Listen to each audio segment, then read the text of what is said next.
ஓம் சாந்தி.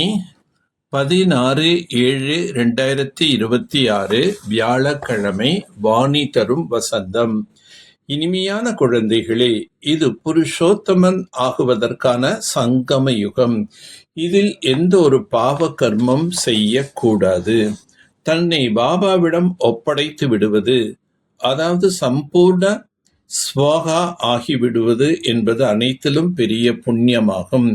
இப்போது நீங்கள் மோகத்தை விட்டு விடுகிறீர்கள். குழந்தை குட்டிகள், வீடு வாசல் அனைத்தையும் மறக்கின்றீர்கள். இதுதான் உங்களுடைய விரதம்.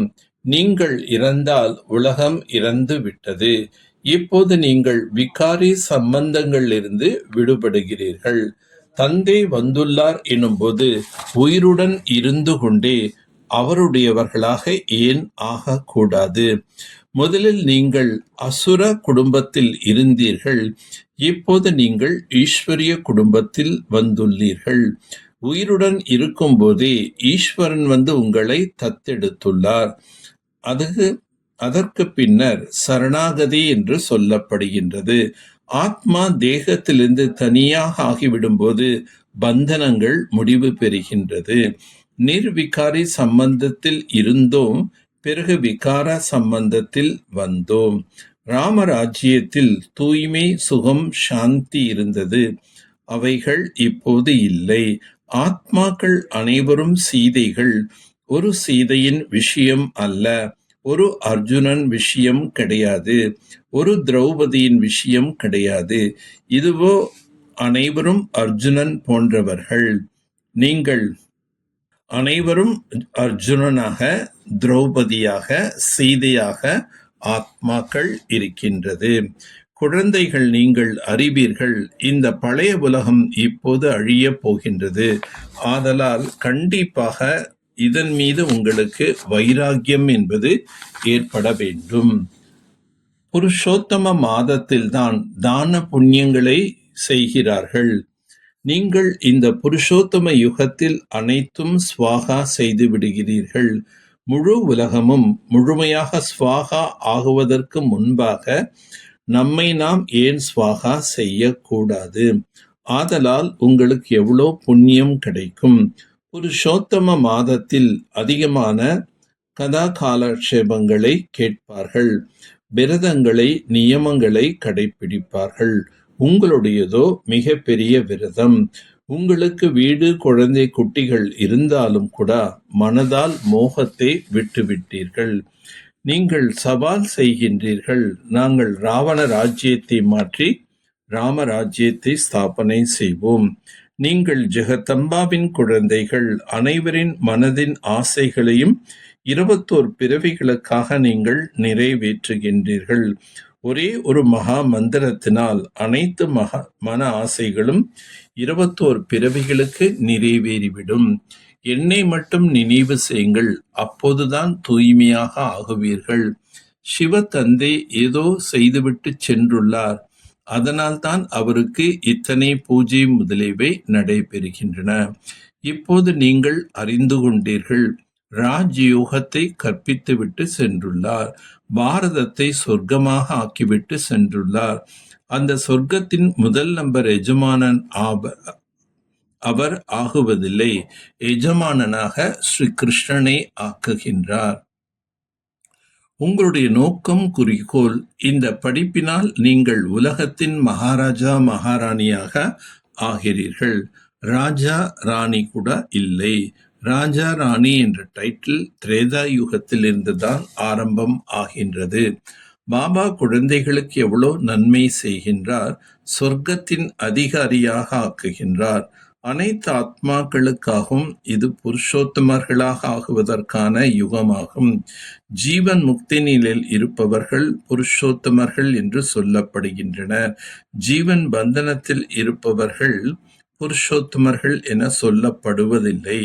இச்சமயம் அனைவரும் ஜீவன் பந்தனத்தில் உள்ளார்கள். பாபா அனைவரையும் ஜீவன் முக்தியாக ஆக்குகின்றார். நீங்கள் அரை கல்பம் ஜீவன் முக்தி நிலையில் இருப்பீர்கள். தந்தை வந்திருக்கின்றார்.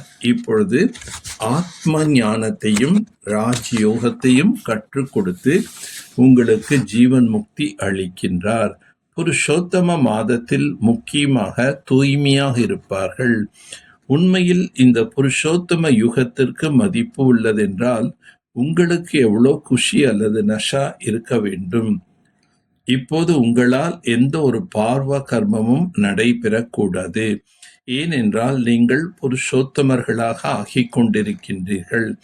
இந்த புருஷோத்தம யுகத்தில்தான் ஜீவன் முக்தி ஆகுவதற்காக புண்ணிய கர்மம் செய்ய வேண்டும்.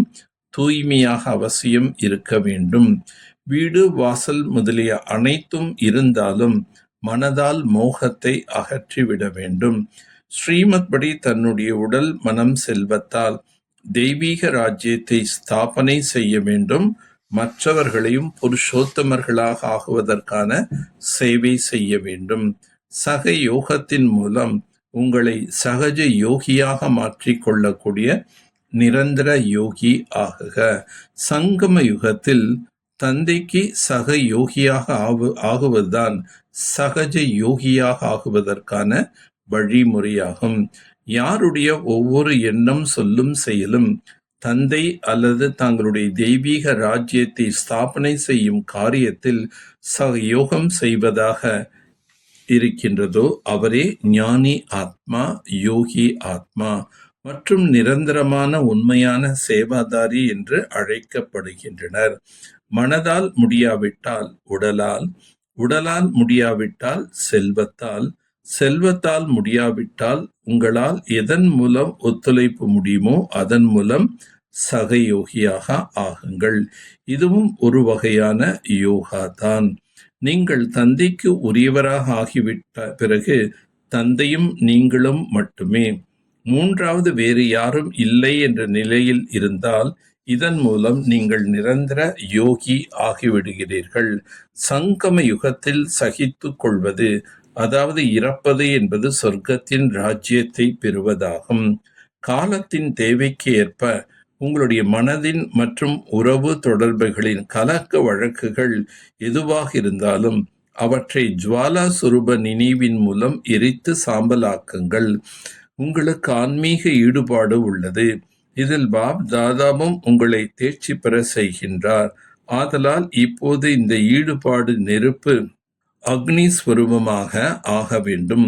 உலகெங்கும் 4 திசைகளிலும் எரிந்து கொண்டிருக்கும். உலகத்தில் நடைபெறும் ஊழல் மற்றும் அநீதி என்ற நெருப்பானது குழந்தைகளாகிய உங்களுடைய யோக அக்னியின் மூலம் ஜுவாலா சுரூப நினைவின் மூலம் முடிவுக்கு வரும். நல்லது. ஓம் சாந்தி, ஓம் சாந்தி, ஓம் சாந்தி.